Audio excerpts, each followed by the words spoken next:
chaude, comme la main d'Akosiwa quand elle était vivante. Et j'ai entendu sa voix, pas un murmure effrayant, sa vraie voix, douce, calme, triste. Elle m'a dit de ne pas faire ça. Elle m'a dit que ma souffrance était ma punition, pas la mort. Que la mort serait trop facile, que je devais vivre. Vivre et porter le poids de ce que j'avais fait. Chaque jour, chaque nuit, jusqu'à la fin. Je suis sortie de l'eau. Je me suis effondrée sur la berge et j'ai pleuré jusqu'à ce qu'il ne reste plus de larmes en moi. Et quand j'ai relevé la tête, le lac était d'un calme absolu. Pas un seul frisson sur la surface de l'eau. Comme si rien ne s'était passé. Après ce jour au bord du lac, quelque chose a changé en moi. Pas en mieux, pas en pire. Simplement différent.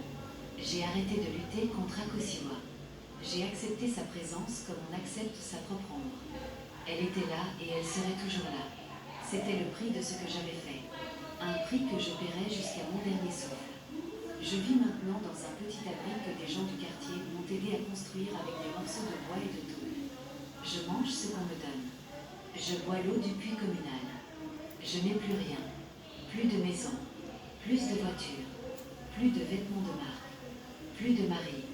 Plus de fils. Plus de famille. Tout ce que l'argent du sacrifice m'avait donné a été repris. Centime par centime. Joie par joie. Rêve par rêve. Parfois je pense à Émile. Mon fils. Je me demande à quoi il ressemble maintenant. S'il grandit bien. S'il va à l'école. S'il a encore peur du noir comme quand il était petit. Je me demande s'il se souvient de moi.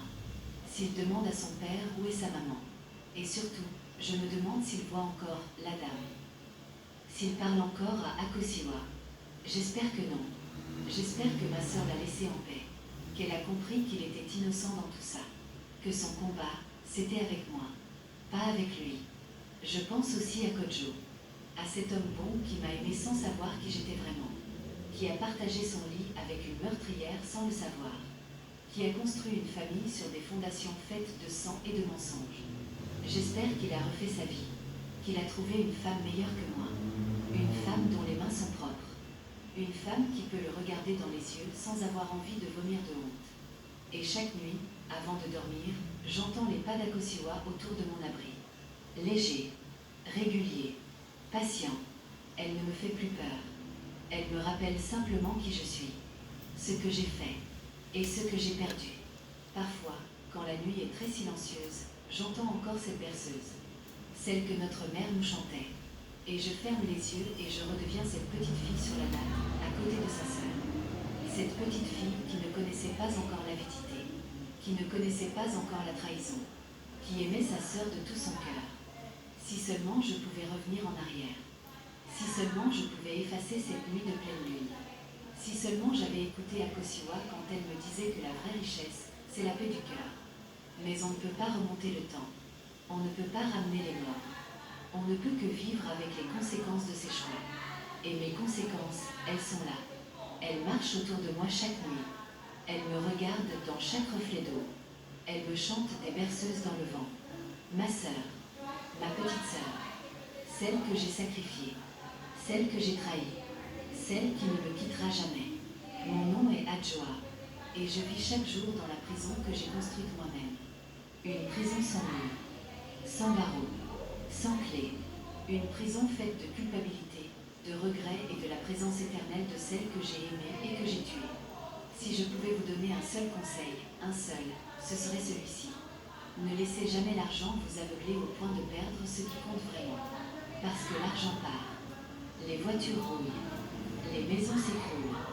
Mais les actes que vous commettez, eux, restent pour toujours.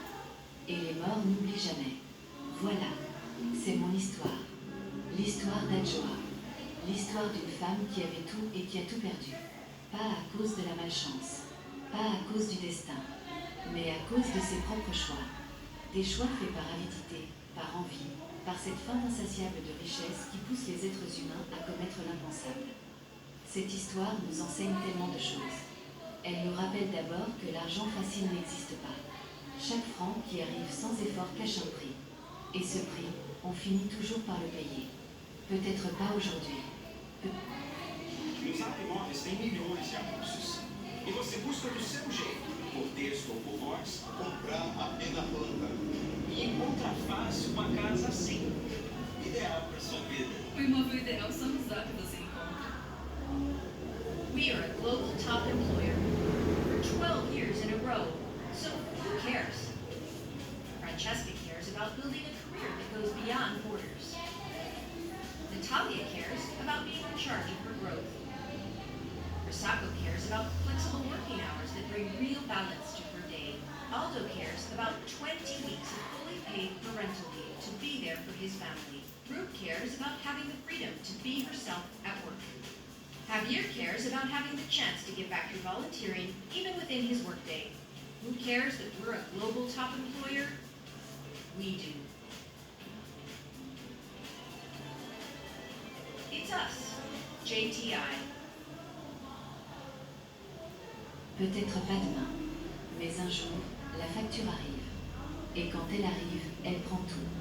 Regardez autour de vous. Combien de personnes connaissez-vous qui ont voulu prendre des raccourcis pour devenir riches? Combien d'entre elles sont réellement heureuses aujourd'hui? La vraie richesse se construit avec la sueur, la patience et l'honnêteté. Tout le reste n'est qu'une illusion qui finit toujours par s'écrouler. Elle nous rappelle aussi que la famille, c'est sacré. Votre frère, votre sœur, votre mère, votre père, ce sont les seules personnes qui vous aimeront sans condition dans ce monde. Ce sont eux qui prient pour vous quand tout le monde vous oublie. Ce sont eux qui pleurent pour vous quand tout le monde s'en fiche. Ce sont eux qui gardent une place pour vos tables même quand vous êtes loin. Sacrifier un membre de sa famille pour de l'argent, c'est sacrifier la partie la plus précieuse de soi-même. C'est se couper le cœur avec ses propres mains. Et un cœur qui a été coupé ne guérit jamais complètement. Cette histoire nous montre aussi que la culpabilité est la pire des prisons. Adjoa a vécu dans des belles maisons et conduit des belles voitures, mais elle n'a jamais été libre. Pas un seul jour. Parce que la liberté, ce n'est pas avoir de l'argent. C'est avoir la conscience tranquille. C'est pouvoir fermer les yeux la nuit sans voir le visage de quelqu'un que vous avez trahi. C'est pouvoir regarder votre reflet dans le miroir sans détourner les yeux.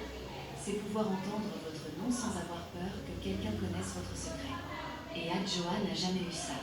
Même au sommet de sa richesse, elle était déjà une prisonnière. Les murs de sa prison étaient invisibles, mais ils étaient plus solides que n'importe quel béton. Et enfin, cette histoire nous dit que les choix qu'on fait définissent qui on est. Pas notre argent, pas nos possessions, pas notre statut social. Nos choix. Adjoa a choisi la richesse plutôt que l'amour. Elle a choisi le matériel plutôt que l'humain. Et ce choix l'a détruite. Pas parce que les esprits sont vengeurs, pas parce que le monde invisible est cruel, mais parce que quand on trahit ce qu'il y a de plus beau en nous, notre capacité à aimer, il ne reste plus rien. On devient une coquille vide, un corps sans âme, un vivant qui est déjà mort. Moi, en vous racontant cette histoire, j'ai ressenti tellement d'émotions. De la colère envers Adjoa pour ce qu'elle a fait. De la tristesse pour Akosiwa qui n'a rien demandé, qui ne méritait rien de tout ça. Une jeune fille pleine de vie, pleine de rêves, pleine d'amour, arrachée au monde par la personne en qui elle avait le plus confiance. De la pitié pour cette famille détruite par la cupidité d'une seule personne. Pour cette mère qui a perdu 2 filles en une seule nuit, l'une dans la mort et l'autre dans le crime. Pour ce père dont le silence est devenu sa propre prison. Pour Kofi qui a grandi sans ses 2 grandes sœurs. Mais aussi de la compassion, parce que la pauvreté peut pousser les gens dans des endroits très sombres. Ce n'est pas une excuse. Jamais. Mais c'est une réalité que beaucoup de gens vivent en silence. Et vous, qu'est-ce que cette histoire vous fait ressentir? Est-ce que vous avez pitié d'Adjoa ou est-ce que vous pensez qu'elle mérite tout ce qui lui est arrivé? Est-ce que vous pensez qu'Akosiwa a eu raison de la hanter ou est-ce qu'elle aurait dû lui pardonner? Dites-moi ce que vous en pensez dans les commentaires. Je lis tous vos commentaires et vos avis comptent énormément pour moi. Et si vous avez une histoire incroyable qui mérite d'être racontée, une histoire vraie ou une histoire que vous avez entendue, une histoire qui vous a marqué, qui vous a fait pleurer ou réfléchir, dites-le moi dans les commentaires.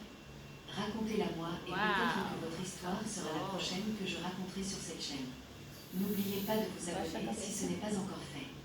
Mettez un pouce bleu. Partagez cette vidéo avec quelqu'un qui a besoin de l'entendre. Et on se retrouve très bientôt pour une nouvelle histoire. Prenez soin de vous et surtout, prenez soin de ceux que vous aimez. Parce qu'une fois qu'ils sont partis, aucun argent au monde ne pourra les ramener. Caramelo.